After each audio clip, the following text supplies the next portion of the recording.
Waalaikumsalam warahmatullahi wabarakatuh. Kami dari kelompok 3 akan mempresentasikan tugas IPS 2 yang berjudul Kehidupan Ekonomi Indonesia pada Masa Demokrasi Liberal.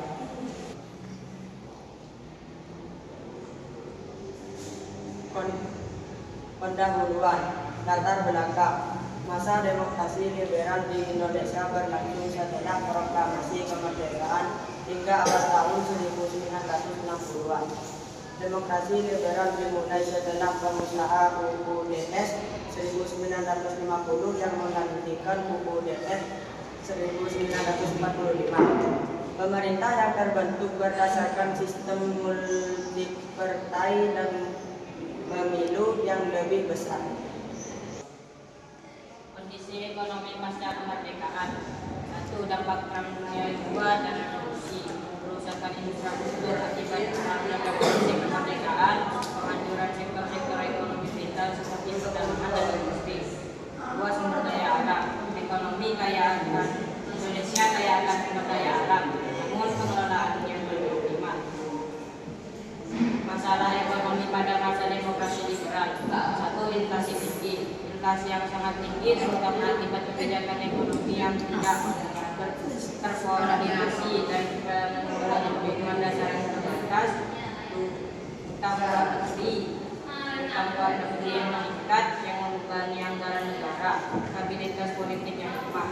Ketidakstabilan politik akibat banyaknya partai politik yang bersaing dan berujung pada perubahan kabinet yang sendiri.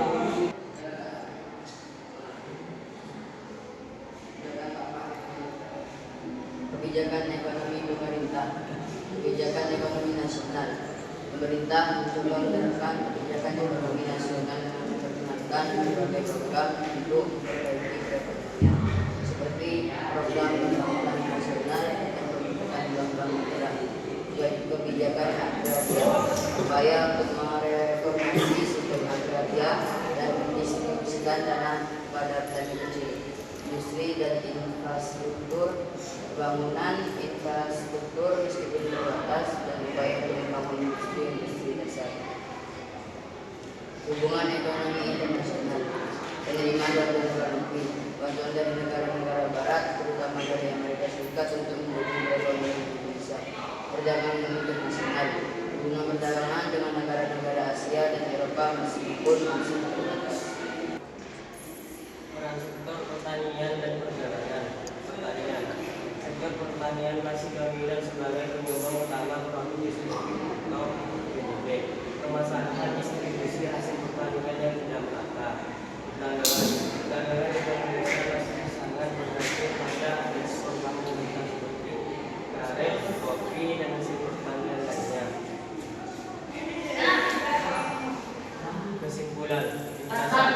Meskipun ada upaya untuk membangun ekonomi Indonesia, masalah demokrasi liberal menghadapi banyak tantangan yang berdampak pada kehidupan ekonomi, termasuk inflasi, utang luar negeri, dan ketidakstabilan politik. Pelajaran yang dapat dipetik perlunya kebijakan ekonomi yang stabil dan terkoordinasi dengan baik untuk mencapai pembangunan yang berkelanjutan. Sekian presentasi dari kelompok kami, kurang lebihnya mohon maaf. Wassalamualaikum warahmatullahi wabarakatuh. Waalaikumsalam warahmatullahi wabarakatuh.